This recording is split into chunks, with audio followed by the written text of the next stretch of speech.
नमस्कार स्टूडेंट्स, आज की कक्षा में आप सबका स्वागत है।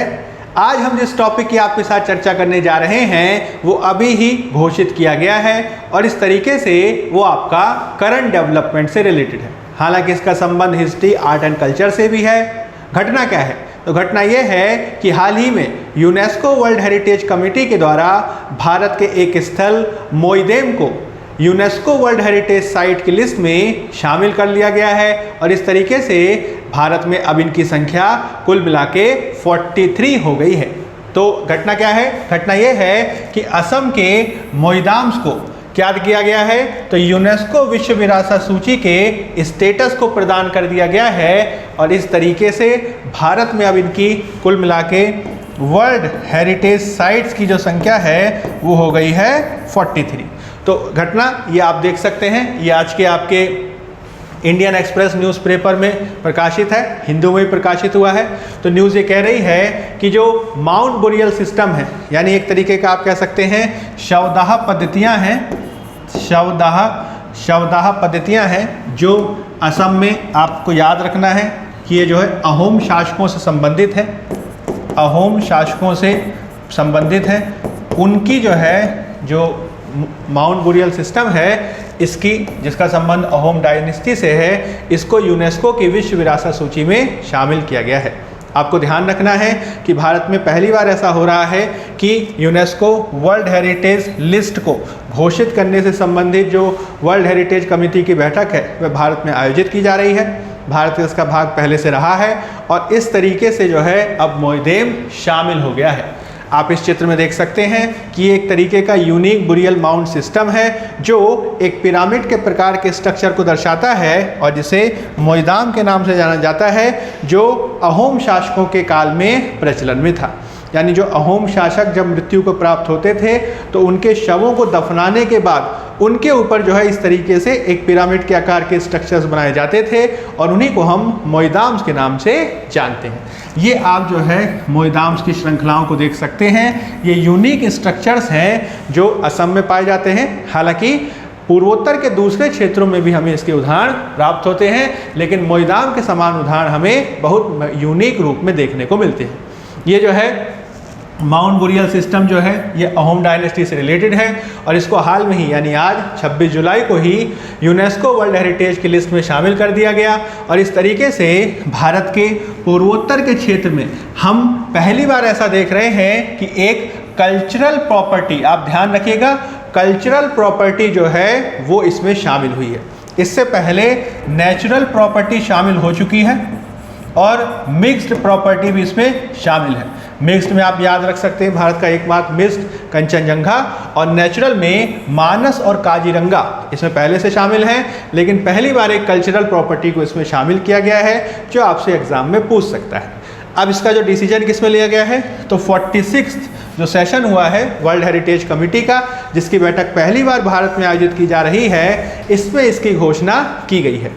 आपको ध्यान रखना है कि भारत ने इससे संबंधित जो नॉमिनेशन है वो प्रस्तुत किया था और इसमें भी जो सबसे ज़्यादा महत्वपूर्ण बात यह है कि मोइदाम जो है वो 2014 से ही फ्रॉम 2014 ऑनवर्ड्स जो भारत की टेंटेटिव लिस्ट है, भारत की जो टेंटेटिव लिस्ट है उसमें शामिल रहा है और अब जो है उसको एक यूनेस्को वर्ल्ड हेरिटेज साइट का दर्जा दे दिया गया है। यह जो है एक तरीके के पिरामिड लाइक स्ट्रक्चर्स हैं और ये जो है ताओ अहोम डायनेस्टी से संबंधित हैं जिन्होंने असम पर 600 साल से अधिक समय में शासन किया। अब इसमें आप कुछ और बातें भी ध्यान रख सकते हैं कि जो मोइदाम्स के जो स्ट्रक्चर्स हैं वो कहाँ मिलते हैं, तो असम के क्षेत्र में जो पटकाई पर्वत श्रृंखला की क्षेत्र है वहाँ पे मिलता है।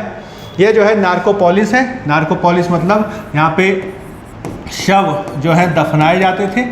ये एक तरीके के शव दफन स्थल हैं जिनका संबंध जो है ताई अहोम वंश से है और इस तरीके के 90 मोइदाम्स को जो है इस प्रॉपर्टी में फाउंड किया गया है, ढूंढा गया है। यूनेस्को जो है इसको रिकॉग्नाइज किया है क्योंकि ये 600 साल की एक यूनिक बोरियल प्रैक्टिस या बरियल प्रैक्टिस को दर्शाता है और वर्ल्ड हेरिटेज कमेटी के द्वारा जो विचार किया जा रहा है, दुनिया भर से जो है इस पर विचार हुए हैं, जिसमें अब भारत की 43 साइट्स इसमें शामिल हो गई हैं जो आपसे एग्जाम में पूछा जाने वाला है। आपको ध्यान रखना है कि यह जो है अहोम शासकों की परंपरा रही है। अब जो अहोम शासक थे उनकी ये यूनिक प्रैक्टिस इसलिए है क्योंकि सामान्य रूप से जो आप कह सकते हैं हिंदुओं में जो पद्धति होती है मृत्यु के पश्चात शव के साथ किस प्रकार का आचरण किया जाना है, तो उसमें शव को आप कह सकते हैं दाह करने की या फिर आप कह सकते हैं कि उसको जलाने की पद्धति देखने को मिलती है। शवदाह पद्धति देखने को मिलती है। शव को क्या करते हैं, दहन करते हैं, और ये जो है शव दहन पद्धति को दर्शाता है। इसमें क्या किया जाता है, शव को जलाया जाता है। लेकिन जो अहोम पद्धति है उसमें क्या किया जाता है कि एक तरीके का बरियल सिस्टम है, यानी शव को क्या किया जाता है, दफन किया जाता है। ये शव दफन करने की पद्धति, और इसमें एक तरीके की पद्धति ये देखने को मिलती है, इसमें मोइदाम जो है वो उनकी हाइट इस बात पर डिपेंड करती है कि वो किस राजा या रानी से संबंधित है और उसका स्टेचर क्या है, उसकी आप कह सकते हैं प्रतिष्ठा क्या है। ये पावर का संबंध है और स्टेचर का संबंध है। हालांकि जितने मोइदाम्स वगैरह सब मिले हैं उनका क्लियर ये नहीं है कि इनका संबंध किससे है, कुछ की ही पहचान हो पाई है, जैसे कि गधा आप कह सकते हैं गदाधर सिंह, या फिर आप कह सकते हैं जो रुद्रा सिंह है वही जो है पहचाने गए हैं, बाकी जो है अनआइडेंटिफाइड रहे हैं। आपको ध्यान रखना है कि ये जो है जो अहोम शासक हैं उनके आफ्टर लाइफ को दर्शाते हैं, जिसमें उन शासकों के साथ उनके ग्रेव गुड्स यानी उनके द्वारा इस्तेमाल की गई चीज़ों को भी दफनाया जाता था, जिसमें सर्वेंट्स होते थे, हॉर्सेज होते थे, लाइव स्टॉक्स, और यहाँ तक कि उनकी पत्नियों को भी उनके साथ दफनाने की पद्धति रही थी। ये प्राचीन मिस्रवासियों की परंपरा को दर्शाता है, इसी वजह से इनको जो है पिरामिड्स ऑफ असम भी कहा जाता है। अब जो दूसरा जो सबसे महत्वपूर्ण क्वेश्चन जो यूपीएससी और दूसरे पीसीएस एग्जाम में पूछा जाता रहा है, उससे संबंधित कुछ इंपॉर्टेंट डिटेल्स आप याद कर सकते हैं। जैसे कि जो 42 वर्ल्ड हेरिटेज साइट्स हुआ करती थी, अब उसमें +1 हो गया है, यानी कुल मिला के अब संख्या कितनी हो गई है, तो 43 जो है संख्या हो गई। इसमें कल्चरल कितना हो जाएगा, तो पहले 34 था, ये बदल के अब हो जाएगा 35। नेचुरल कितने हैं, 7, और 1 है मिक्स। मिक्स कौन सी है, कंचनजंगा नेशनल पार्क जो आपका सिक्किम में है। इस तरीके से भारत की जो कुल मिलाकर जो वर्ल्ड वाइड संख्या है उसमें भारत का नंबर 6ठे स्थान पे आता है, और पहली साइट जिनको कवर किया गया था वो 1983 में थी, अजंता एलोरा आगरा का किला और ताजमहल। इसमें जो है हाल में ही सबसे हालिया लिस्ट में कौन शामिल हुआ था, तो 2023 में 2 साइट शामिल हुई थी। अब मोइदाम्स को कहा जाएगा शांति निकेतन और होयसर। इसके अलावा इसमें जो है कुछ साइट्स को समय समय पर खतरे की साइट्स में भी घोषित किया गया है। हालांकि वर्तमान में भारत की कोई भी साइट जो है इन डेंजर में नहीं है।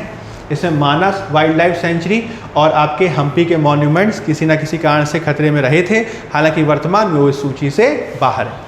इसके अलावा आपको ध्यान रखना है कि भारत की एक साइट ऐसी है जो ट्रांसनेशनल है, यानी एक से ज़्यादा देशों में इसको मान्यता प्राप्त है, जिसमें जो ला काबुर्जिए के आर्किटेक्चरल वर्क हैं वो 6 देशों में पाए जाते हैं, जिनको यूनेस्को वर्ल्ड हेरिटेज साइट में शामिल किया गया है। इसके अलावा आपको ध्यान रखना है कि भारत ने अपनी टेंटेटिव लिस्ट भी बनाई है जो prospective UNESCO world heritage sites को रिप्रेजेंट करती है, और अब तक मोइदाम को शामिल किए जाने से पहले तक उसमें संख्या 57 थी, जिसमें मोइदाम 1 था। अब चूंकि मोइदाम जो है वह यूनेस्को वर्ल्ड हेरिटेज साइट बन गया है, तो यहाँ पे संख्या हो जाएगी 56। अब ये देखने वाली बात होगी कि आगे और किन साइट्स को टेंटेटिव लिस्ट में शामिल किया जाता है। यहाँ पे जो है आप इसका पूरा रिवीजन कर सकते हैं कि कौन कौन सी जो साइट्स हैं वो जो हैं मोटे तौर पर यूनेस्को वर्ल्ड हेरिटेज साइट में शामिल हैं। मोइदाम्स को शामिल करने के बाद अब कल्चरल साइट्स की संख्या 35 हो जाएगी। आप याद रखिएगा 35, 7 हो जाएगी नेचुरल और 1 हो जाएगी मिक्स। इसका पूरा रिवीजन कर लेते हैं स्टेट के हिसाब से। सबसे पहले आगरे का किला, ये आपका उत्तर प्रदेश में है। अजंता और एलोरा की गुफा दोनों महाराष्ट्र में है। ताजमहल उत्तर प्रदेश में है। सन टेम्पल कोणार्क यानी कोणार्क का सूर्य मंदिर ये उड़ीसा में है। इसके अलावा महाबलीपुरम के मॉन्यूमेंट्स ये तमिलनाडु में है।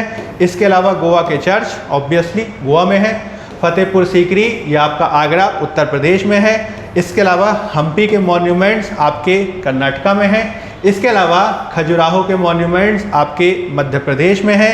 एलिफेंटा की केव्स आपकी महाराष्ट्र में है। इसके अलावा चोला टेम्पल ये आपका तमिलनाडु में है। इसके अलावा पत्तडकल जो चालुक्य वंश से संबंधित है ये आपका कर्नाटका में है। फिर बुद्धिस्ट टेम्पल सांची के आप कह सकते हैं स्मारक वो मध्य प्रदेश में है। हुमायूं का मकबरा आप दिल्ली में प्राप्त करेंगे और कुतुब मीनार और उससे संबंधित स्थल जो हैं वो दिल्ली में है। इसके अलावा माउंटेन रेलवे अलग अलग प्रकार की, दार्जिलिंग, कालका, शिमला और नीलगिरी, इसको भी शामिल किया गया है। आपको ध्यान रखना है भीमबेटका के जो रॉक शेल्टर्स हैं मध्य प्रदेश के, वो भी शामिल हैं। इसके अलावा चंपानेर और पावागढ़ आर्कियोलॉजिकल पार्क गुजरात से संबंधित है, यह भी है। छत्रपति शिवाजी टर्मिनस 2004 में शामिल हुआ था, महाराष्ट्र में है। रेड फोर्ट कॉम्प्लेक्स, याद रखिएगा दिल्ली वाला, आगरे का पहले ही शामिल कर लिया गया था, दिल्ली वाला 2007 में शामिल हुआ। इसके अलावा जंतर मंतर जयपुर राजस्थान में है, याद रखिएगा जंतर मंतर कौन सा वाला, जयपुर वाला। 5 स्थानों पर है, जिसमें दिल्ली हो गया, आपका बनारस हो गया और दूसरे स्थल हो गए, लेकिन जयपुर वाले को शामिल किया गया है, ये आपको ध्यान रखना है। राजस्थान के विविध प्रकार के किले, उनको भी शामिल किया गया है। इसके अलावा रानी की बाव गुजरात में है, यह भी शामिल है। आर्कियोलॉजिकल साइट नालंदा महाविहार बिहार से संबंधित है, यह भी शामिल है 2016 में। इसके अलावा ला काबुर्जिए जो आर्किटेक्ट थे, उनसे संबंधित चंडीगढ़ में जो स्थापत्यिक विशेषताएं हैं वो शामिल हैं।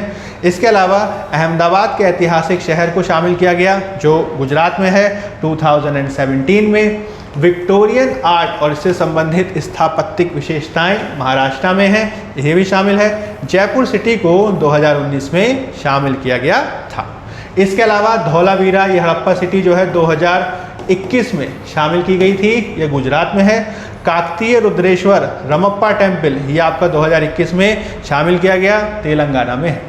इसके अलावा हाल ही में 2023 में शांति निकेतन शामिल किया गया था वेस्ट बंगाल में, और ये 41st था।